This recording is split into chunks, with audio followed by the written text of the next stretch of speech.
Hello students, Shri S H Gadi commerce કોલેજમાં આપ સર્વનું હાર્દિક સ્વાગત છે. હું છું Shital Shah, B Com sem 3 finance account unit 1 મૂડી પડતર, જેમાં આજે આપણે ઇક્વિટી શેર મૂડીની પડતર શોધતા શીખવાની છે. વિડીયોને લાઈક કરો, શેર કરો, ચેનલને સબસ્ક્રાઇબ કરી બાજુમાં આપેલ બેલ આઇકોન પ્રેસ કરશો કે જેથી તમને મારા આવનાર વિડીયોનું નોટિફિકેશન મળતું રહે. Let's start. ઇક્વિટી શેરની મૂડી પડતર શોધવાની પદ્ધતિનો આજે આપણે શરૂઆત કરવાની છે. સૌપ્રથમ પદ્ધતિ આપણે દેવાની એટલે કે ડિબેન્ચરની પડતર શોધતા શીખ્યા. ત્યારબાદ પ્રેફરન્સ શેરની પડતર શોધતા શીખ્યા અને આપણે આજે ત્રીજી પદ્ધતિ ઇક્વિટી શેર મૂડીની પડતર શોધવાની છે. ઇક્વિટી શેર પદ્ધતિ 3.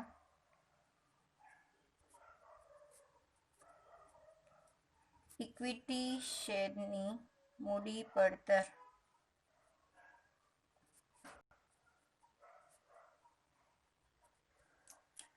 હવે ઇક્વિટી શેર મૂડીની પડતર શોધવા માટે જુદા જુદા અભિગમોનો ઉપયોગ થાય છે.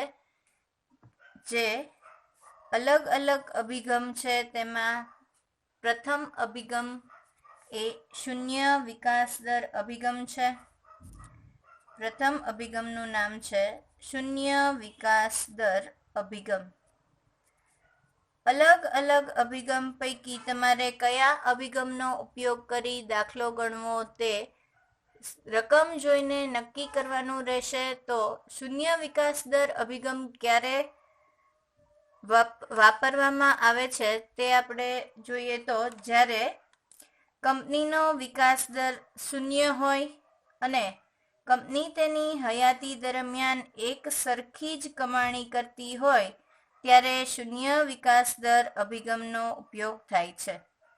એટલે કે કંપનીનો વિકાસ દર શૂન્ય હોય, કંપનીનો વિકાસ દર શૂન્ય હોય અને તેની હયાતી દરમિયાન એક સરખી જ કમાણી કરતી હોય ત્યારે આ અભિગમ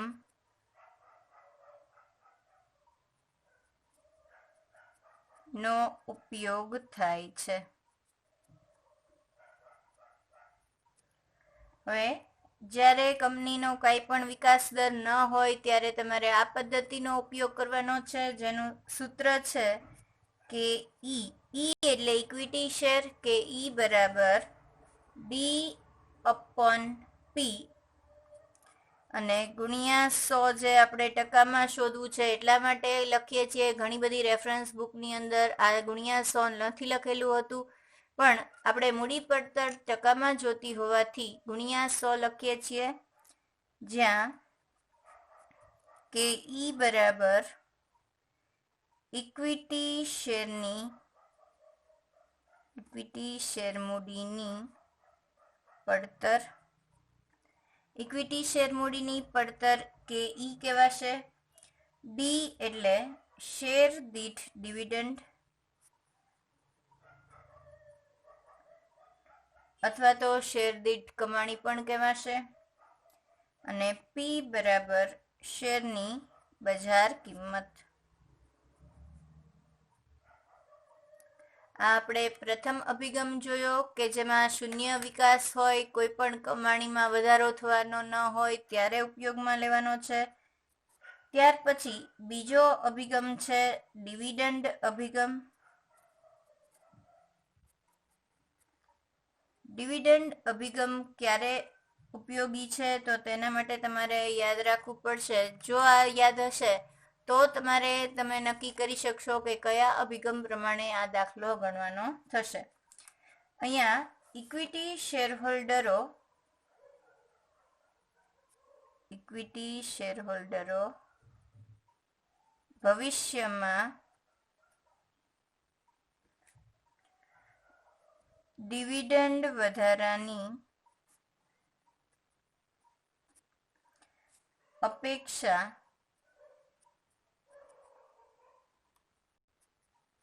રાખતા હોય ત્યારે આ અભિગમ ઉપયોગી છે.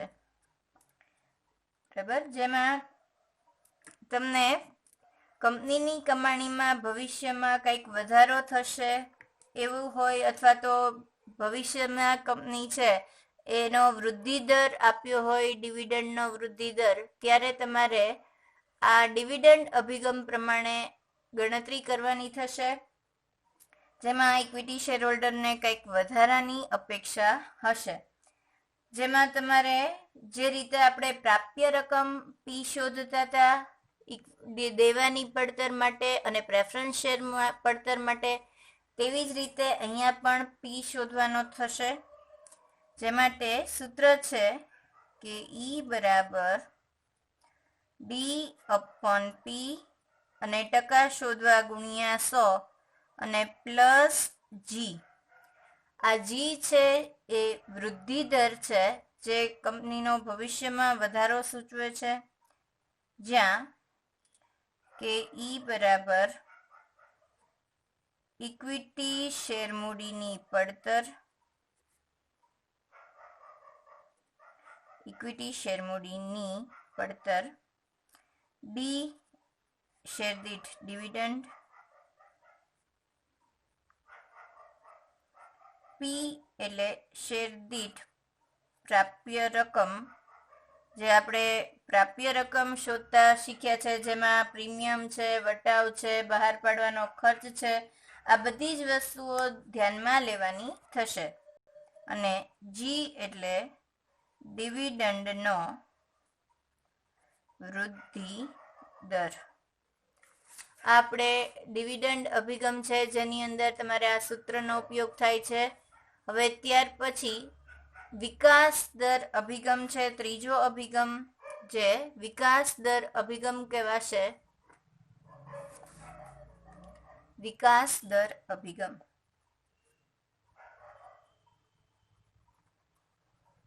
હવે વિકાસ દર અભિગમ ક્યારે ઉપયોગમાં આવશે? તો તેના માટે કંપનીના શેર દીઠ કમાણીમાં ક્રમે વધારો થવાની અપેક્ષા હોય ત્યારે, એટલે કંપની ચાલુ વર્ષે જે ડિવિડન્ડ ચૂકવતી હોય તેમાં જેટલા ટકા વધારો થવાનો હોય તે ઉમેરવામાં આવે ત્યારે વિકાસ દર કહેવાય. તો આપણે પહેલા લખી લઈએ, પછી તમને શોર્ટમાં સમજાવું કે શું કહેવા માંગે છે. વિકાસ દર અભિગમ ક્યારે ઉપયોગી છે? તો કંપનીના શેર દીઠ કમાણીમાં ક્રમે વધારો થવાની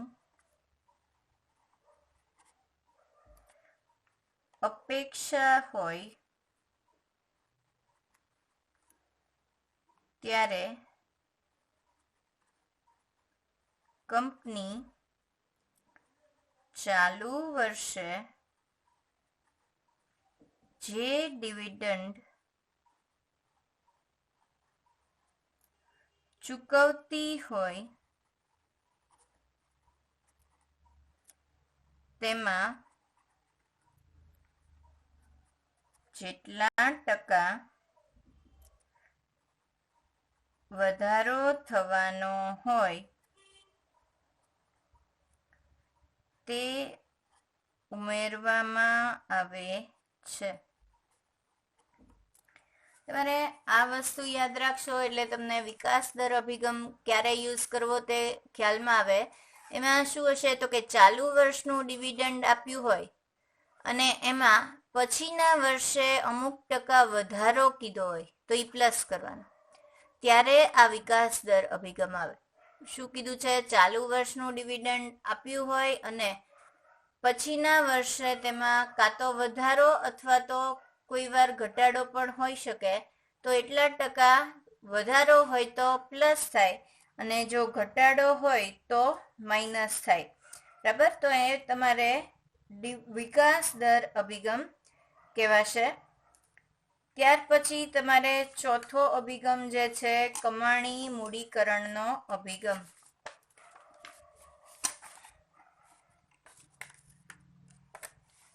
ચોથો અભિગમ કમાણી મૂડીકરણનો અભિગમ. કમાણી મૂડીકરણનો અભિગમ ક્યારે આવે તો કે જ્યારે કંપનીનો ઇક્વિટી શેરનો બજાર ભાવ, કંપનીના ઇક્વિટી શેરનો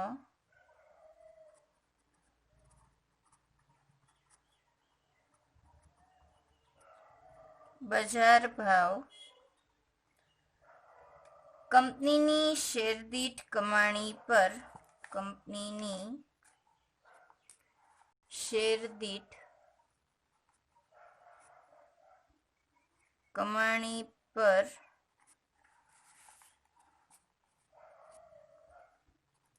આધાર રાખતો હોય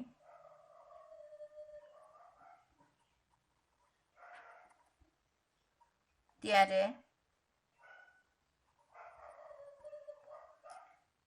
શેરદીઠ કમાણી અભિગમ, ત્યારે આ અભિગમ ઉપયોગી છે. બરાબર, એટલે અહીંયા જ્યારે કંપનીની શેરદીઠ કમાણી પ્રમાણે શેરનો બજાર ભાવ કઈ રીતે નક્કી થાય તો કે કંપનીની શેરદીઠ કમાણીના આધારે, તો તમારે કમાણી મૂડીકરણનો અભિગમ ઉપયોગી છે. હવે કમાણી મૂડીકરણના અભિગમનું બીજું નામ કમાણી અભિગમ પણ છે. આપણે લખી લઈએ, આ અભિગમને કમાણી અભિગમ પણ કહેવાશે.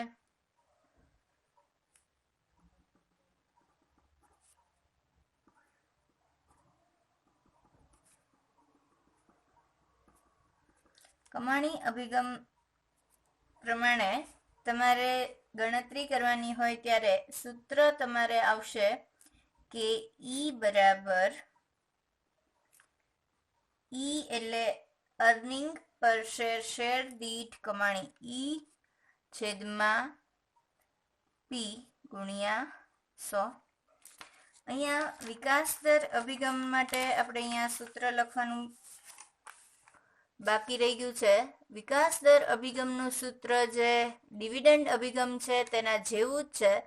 ફેર માત્ર એટલો છે કે જ્યાં કે ઈ બરાબર ડી અપોન પી છે, ત્યાં અહીંયા D1 અપોન P0 છે. તો અહીંયા વિકાસ દર અભિગમનું સૂત્ર તમે મેન્શન કરી દેજો. અહીંયા ફરીથી નીચે સૂત્ર લખી દઉં છું કે ઈ બરાબર D1 અપોન P0 ગુણ્યા 100 પ્લસ G, કે ઈ બરાબર D1 અપોન P0 ગુણ્યા 100 પ્લસ G. બરાબર, તો આ એક સૂત્ર છે જ્યાં D1 એટલે શેર હવે પછીના વર્ષનું અપેક્ષિત ડિવિડન્ડ. આ વિકાસ દર અભિગમ માટેનું સૂત્ર છે અને એનું ફોર્મ્યુલા હું અહીંયા પાછળ લખીને બતાવી દઉં છું.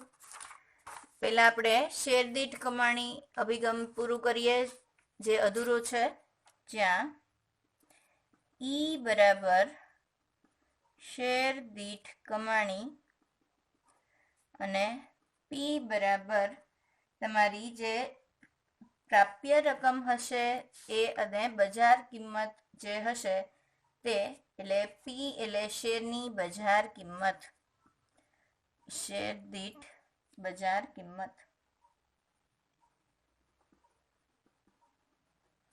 હવે કેટલીક વખત આ અભિગમમાં જ્યારે ઈની જરૂર હોય તે ન આપ્યો હોય અને જો શોધવાનું હોય તો એનું સૂત્ર પણ સાથે લખી લઉં છું. શેર દીઠ કમાણી બરાબર કુલ કમાણી છેદમાં ઇક્વિટી શેરની સંખ્યા. અહીંયા કુલ કમાણી એટલે તમારો નફો છે એ જ કુલ કમાણી છે. તો જે નફો છેદમાં ઇક્વિટી શેરની સંખ્યા કરતા તમને શેર દીઠ કમાણી મળશે. જો આપી દીધી હોય તો આ સૂત્રની જરૂર નથી, તો સીધું આ સૂત્ર આવશે.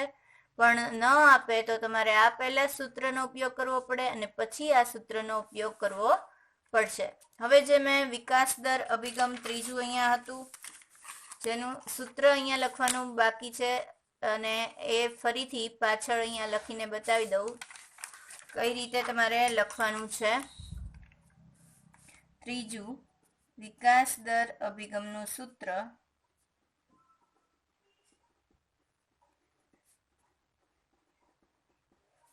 ડી કે ઈ બરાબર D1 અપોન P0 ગુણ્યા 100 પ્લસ G, જ્યાં કે ઈ બરાબર ઇક્વિટી શેર મૂડીની પડતર, D1 જે છે એ હવે પછીના વર્ષનું અપેક્ષિત ડિવિડન્ડ સૂચવે છે. તો D1 એટલે હવે પછીના વર્ષનું અપેક્ષિત ડિવિડન્ડ. P0 બરાબર ઇક્વિટી શેરનો વર્તમાન બજાર ભાવ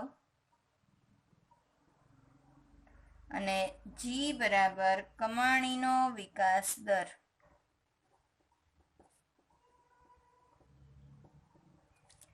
મોટાભાગે એક્ઝામની અંદર ઇક્વિટી શેર મૂડીની પડતર શોધવાની હોય ત્યારે આ ચાર જે પદ્ધતિ મેં કીધી છે એ ચાર પદ્ધતિનો ઉપયોગ વધારે થાય છે, જેમાં શૂન્ય વિકાસ દર, ડિવિડન્ડ અભિગમ, વિકાસ દર અભિગમ અને કમાણી મૂડીકરણનો અભિગમ. આ ચાર પૈકી કોઈ એકનો ઉપયોગ થતો હોય છે. તેમ છતાં હજી ઇક્વિટી શેર મૂડીની પડતર સાથે એક પાંચમું મોડેલ પણ સંકળાયેલું છે, એ ખાલી લખી લઈએ છીએ, પણ એનો ઉપયોગ ક્યારેય આપણે અત્યાર સુધીના દાખલાઓમાં થયેલો નથી. જેનું નામ છે, પાંચમું જે નામ છે મૂડી મિલકત કિંમત નિર્ધારણ મોડેલ. કિંમત નિર્ધારણ મોડેલ જે કેપિટલ અસેટ પ્રાઇઝિંગ મોડેલ તરીકે ઓળખાય છે, જેને શોર્ટમાં CA મોડેલ એપ્રોચ એ છે APPROCH એપ્રોચ, જેને CAPM મોડેલ તરીકે પણ ઓળખાય છે. CAPM model, capital asset pricing model, CAPM model. બરાબર. એ મોટા ભાગે જ્યારે ઇક્વિટી શેર મૂડી પર વળતરના દરને જ્યારે ઘણા બધા જોખમો અને પરિબળ અસર કરતા હોય ત્યારે અહીં અલગ અલગ જોખમના પરિબળના આધારે ગણતરી કરવામાં આવતી હોય છે. તો તેનું અહીંયા સૂત્ર લખ્યું છે, જે લખી લઈએ. પણ મોટા ભાગે આ મેથડનો દાખલો એક્ઝામમાં પૂછાતો નથી. તેમ છતાં અહીંયા આપણે સૂત્ર લખી લઈએ.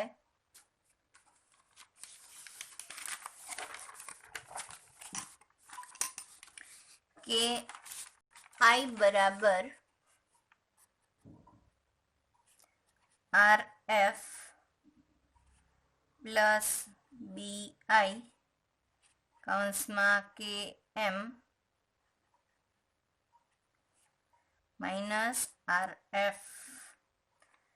બરાબર. અહીંયા KI બરાબર, જ્યાં KI બરાબર જામીનગીરી ઉપર જરૂરી વળતરનો દર, RF બરાબર જોખમ રહિત વળતરનો દર.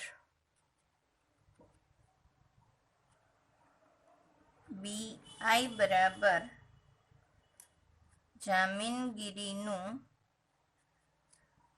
જોખમ અને કે એમ બરાબર બજારમાં પ્રવર્તમાન વળતરનો દર. આ રીતે જામીનગીરીના જોખમ પર વળતરના દરના આધારે અહીંયા જે સૂત્ર છે તેની ગણતરી કરવાની છે. પણ મેં કીધું એમ મૂડી મિલકત કિંમત નિર્ધારણ મોડેલ જે છે એ મોટા ભાગે કોઈ પણ એક્ઝામમાં એની ગણતરી કરવાની પૂછાયેલી નથી. તમારે 4 અભિગમ છે એના આધારે ઇક્વિટી શેરની મૂડી પડતર શીખવાની છે. તો ચાલો આપણે એનો દાખલો શરૂ કરીએ. સૌપ્રથમ ઇક્વિટી શેર નો બજાર ભાવ આપેલો છે. દાખલા નંબર 1. એક કંપનીના ઇક્વિટી શેરનો બજાર ભાવ ₹120 છે. તેની દાર્શનિક કિંમત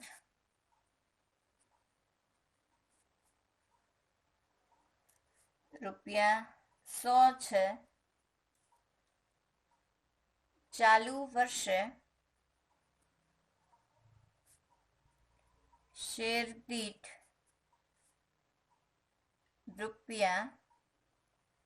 ₹30 ડિવિડન્ડ જાહેર કરે છે.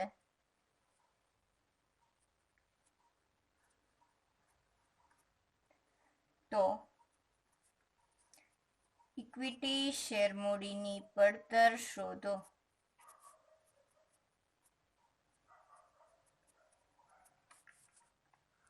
હવે અહીંયા તમને કયો અભિગમ લાગુ પડશે? તો એ માટે તમારે જે 4 અભિગમ છે એના નામ તમારે યાદ રાખવાના છે. શૂન્ય વિકાસ દર અભિગમ, ડિવિડન્ડ અભિગમ, પછી વિકાસ દર અભિગમ અને કમાણી અભિગમ.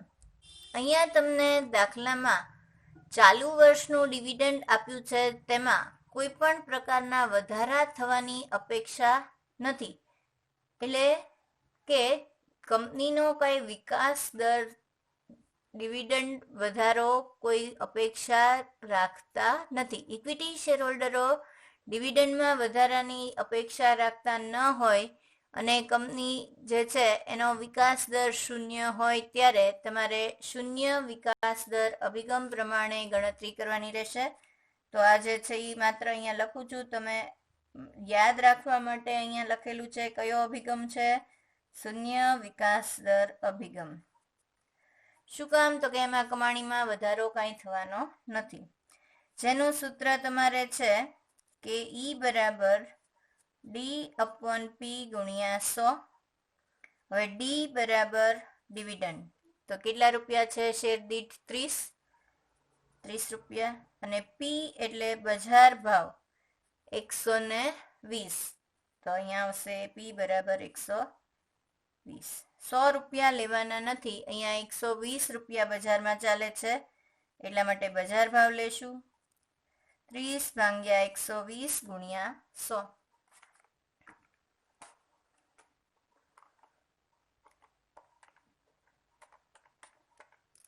25%. કે ઈ બરાબર 25%. તો આ જવાબ. 1 માર્કની અંદર MCQમાં પણ આ ટાઈપનો દાખલો પૂછી શકાય. તમને શૂન્ય અભિગમ છે કે કોઈ પણ વિકાસ થવાનો નથી એના આધારે આ ખાલી ગણતરી કરવાની હોઈ શકે. ત્યાર પછી દાખલો બીજો જોઈએ. એક કંપનીના ઇક્વિટી શેરનો બજાર ભાવ ₹20 છે અને તેની દાર્શનિક કિંમત ₹10 છે. કંપનીએ ચાલુ વર્ષે ઇક્વિટી શેર પર ₹30 ડિવિડન્ડ જાહેર કર્યું. ડિવિડન્ડનો વૃદ્ધિ દર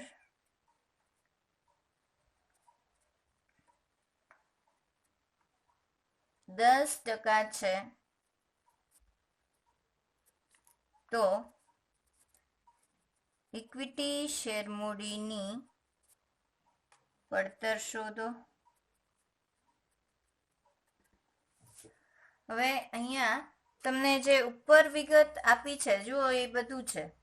બજાર ભાવ છે, ચાલુ વર્ષનું ડિવિડન્ડ છે, પણ એક નવું શું આપ્યું છે? ડિવિડન્ડનો વૃદ્ધિ દર આપ્યો છે. જો ડિવિડન્ડનો વૃદ્ધિ દર દાખલામાં આપવામાં આવ્યો હોય તો બેમાંથી એક અભિગમ હોઈ શકે. એક છે ડિવિડન્ડ અભિગમ અને બીજો વિકાસ દર અભિગમ. હવે ડિવિડન્ડ અભિગમ કે વિકાસ દર અભિગમ બેમાંથી કયો આમાં યુઝ થશે? તો તેના માટે તમારે યાદ રાખવાનું કે જો ડિવિડન્ડ અભિગમ હશે તો તેમાં ચાલુ વર્ષનું ડિવિડન્ડ અને પ્લસ ભવિષ્યના ડિવિડન્ડનો વધારો નહીં હોય. એટલા માટે આપણે અહીંયા જુઓ, તમને ચાલુ વર્ષનું ડિવિડન્ડ આપ્યું છે, પછી ભવિષ્યમાં પાછો તેમાં વધારો કે ઘટાડાની અપેક્ષા નથી, તો આ ડિવિડન્ડ અભિગમનો જ દાખલો છે. જો વિકાસ દર અભિગમ હોત તો અહીંયા ચાલુ વર્ષનું ડિવિડન્ડ પ્લસ આવતા વર્ષે તેમાં વધારો અથવા તો ઘટાડાની અપેક્ષા હોય તેવું આપવામાં આવેલું હોય તો તમે વિકાસ દર અભિગમ હોઈ શકે. અહીંયા આપણે ડિવિડન્ડ અભિગમ છે. ડિવિડન્ડ અભિગમ, હવે ડિવિડન્ડ અભિગમનું સૂત્ર છે D/P ગુણ્યા 100 અને અહીંયા પ્લસ G છે. તો એના માટે આપણે D જોઈએ. D છે 30, P એટલે બજાર ભાવ કેટલા રૂપિયા? 20, અને G એટલે ડિવિડન્ડનો વૃદ્ધિ દર 10%. તો G બરાબર 10%. હવે આપણે સૂત્રની અંદર કિંમત લખી લઈએ કે E બરાબર D/P ગુણ્યા 100 પ્લસ G. D 30 છેદમાં 20 ગુણ્યા 100 પ્લસ 10%. હવે આ 10% અત્યારે કંઈ કરવાના નથી, તમારે પહેલા આટલાનું જ સાદું રૂપ આપવાનું છે જે તમે આ શૂન્ય વિકાસ દરમાં કરો છો. એના આધારે પહેલા ટકા શોધી લેવાના છે. 30 ભાગ્યા 20 ગુણ્યા 100 કરતા 150 આવે છે, તો 150% કહેવાય. 150% પ્લસ આ 10% હજી બાકી છે. આપણે ખાલી સાદું રૂપ તો આટલાનું જ કર્યું છે. 30 ભાગ્યા 20 ગુણ્યા 100 કરતા 150% આવ્યા અને હજી અહીંયા પ્લસ 10% કરવાના છે એટલે આવશે 160%. કે E બરાબર 160%. તો આપણે ડિવિડન્ડ અભિગમના આધારે ગણતરી કરી. હવે ત્યાર પછીની ગણતરી આપણે ત્રીજો દાખલો કરીએ, જેમાં આપણે બાકીની ત્રીજો અભિગમ કે એમાં શું આપવામાં આવ્યું છે તેની ગણતરી જોઈએ. એક કંપનીના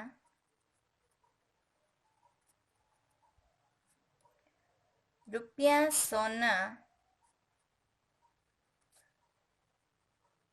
ભરપાઈ થયેલા શેરનો બજાર ભાવ ₹110 છે. ચાલુ વર્ષે કંપનીએ શેર દીઠ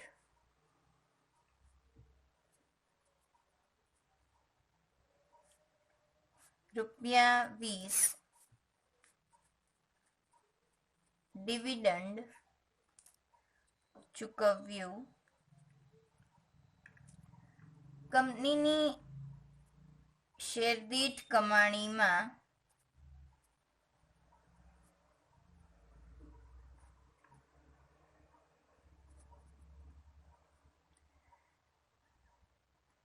20% વધારો થવાની અપેક્ષા છે. ડિવિડન્ડનો વૃદ્ધિ દર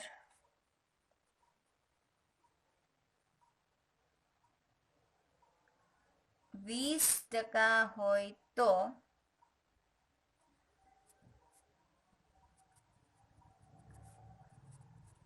ઇક્વિટી શેરમૂડીની પડતર શોધો.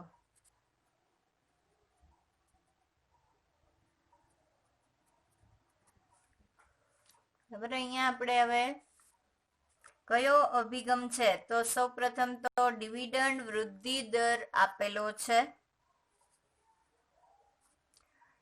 એટલે બે અભિગમ હોઈ શકે, એક ડિવિડન્ડ અભિગમ અને બીજો વિકાસ દર અભિગમ.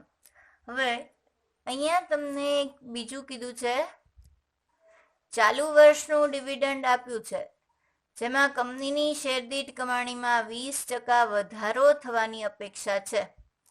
હવે ચાલુ વર્ષનું ડિવિડન્ડ આપ્યું હોય અને પછીના વર્ષે ભવિષ્યમાં તેમાં વધારો થવાની અપેક્ષા હોય તો તમારે વિકાસ દર કહેવાય, વિકાસ થશે. બરાબર, એના આધારે વિકાસ દર અભિગમ લાગુ પડશે. અહીંયા ડિવિડન્ડ અભિગમ લાગુ પડશે નહીં. તો આપણે કયો અભિગમ લખશું? વિકાસ દર અભિગમ. હવે વિકાસ દર અભિગમનું સૂત્ર આ રીતે હતું, નીચે સૂત્ર લખું છું કે E બરાબર D1/P0 ગુણ્યા 100 પ્લસ G, જ્યાં D1 જે છે એ હવે પછીના વર્ષનું અપેક્ષિત ડિવિડન્ડ છે. તો આપણે ચાલુ વર્ષનું ડિવિડન્ડ એટલે D કહેવાય, પણ હવે પછીના વર્ષનું અપેક્ષિત ડિવિડન્ડ D1 કહેવાય. એ શોધવું પડે. તો D1 કઈ રીતે શોધીએ? તો પહેલા ચાલુ વર્ષનું ડિવિડન્ડ કેટલું છે? 20 રૂપિયા. તો એ લખીએ અહીંયા 20 પ્લસ તેમાં કેટલા ટકાનો વધારો થશે? 20% વધારો. 20% વધારો થાય તો પ્લસ કરી દેવાય. 20 રૂપિયા ઉપર 20%, 20 રૂપિયાના 20% એટલે 4 રૂપિયા આવશે. 4 રૂપિયાનો વધારો કરીએ તો નીચે તમારે 24 રૂપિયા આવશે. D1 એટલે કે હવે પછીના વર્ષનું અપેક્ષિત ડિવિડન્ડ 24 રૂપિયા. જે આપણે D1 લેવાના છે. P0 એટલે તમારો જે બજાર ભાવ છે એ જ આવશે. અહીંયા બજાર ભાવ કેટલો છે? 110 રૂપિયા છે. તો P0 બરાબર 110, જ્યારે G એટલે ડિવિડન્ડનો વૃદ્ધિ દર 20%, G બરાબર 20%. તો હવે આપણે સૂત્રમાં કિંમત લખીએ. D1 24, P0 110 ગુણ્યા 100 પ્લસ G એટલે કે 20%. ચાલો ગણતરી કરીએ.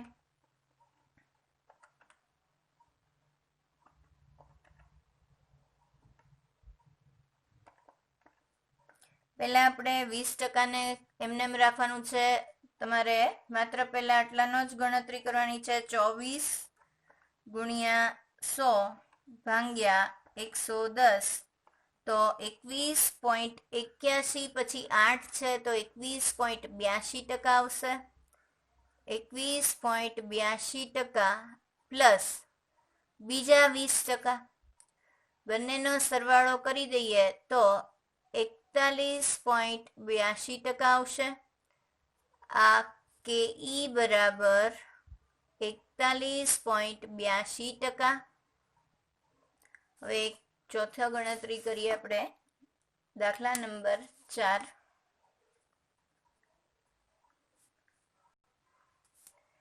એક કંપનીના ઇક્વિટી શેરનો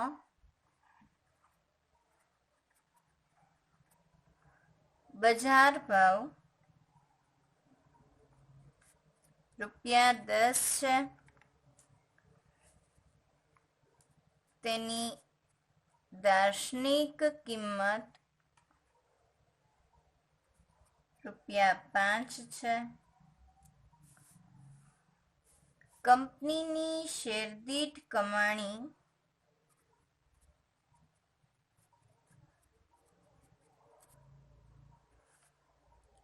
₹20 છે, તો ઇક્વિટી શેરમૂડીની પડતર શોધો. અહીંયા તમારે દાખલાની અંદર શેર દીઠ ડિવિડન્ડ આપેલું નથી, એટલા માટે તમારે શેર દીઠ ડિવિડન્ડ આપ્યું ન હોય, શૂન્ય વિકાસ દર, ડિવિડન્ડ અભિગમ કે વિકાસ દર અભિગમના બદલે શેર દીઠ કમાણી આપેલી છે, કમાણી અભિગમનો ઉપયોગ થશે. હવે કમાણી અભિગમનું સૂત્ર છે E/P ગુણ્યા 100, જ્યાં આપણે પહેલા E છે એ લખીએ 20, P એટલે બજાર ભાવ કેટલા 10. તો આ બંને આપણી પાસે છે, અહીંયા E શોધવાની જરૂર નથી, નહીતર તમારે શેર દીઠ કમાણી પહેલા શોધવી પડે, જે આપણે આ દાખલામાં કંઈ જરૂર નથી. તો હવે આપણે સૂત્ર લખી લઈએ કે E બરાબર E/P ગુણ્યા 100, E 20, P 10 ગુણ્યા 100, 20 ભાગ્યા 10 ગુણ્યા 100, તો 200% કે E બરાબર 200%. તો આ આપણે 4 અભિગમનો એક દાખલો જોયો કે જેની અંદર તમારે કાં તો વિકાસ દર, શૂન્ય વિકાસ દર અભિગમ, ડિવિડન્ડ અભિગમ, વિકાસ દર અભિગમ અને કમાણી અભિગમ. તો આ ચારેય અભિગમનો આપણે એક દાખલો જોયો, જેમાં અહીંયા ચોથો અભિગમ છે, જે ચોથા સૂત્રની અંદર આપણે લખી લઈએ, જેનું નામ કમાણી અભિગમ અથવા તો કમાણી મૂડીકરણનો અભિગમ. આપણે ચોથું અભિગમ અહીંયા ઉપયોગમાં લીધો છે, કમાણી મૂડીકરણ અભિગમ.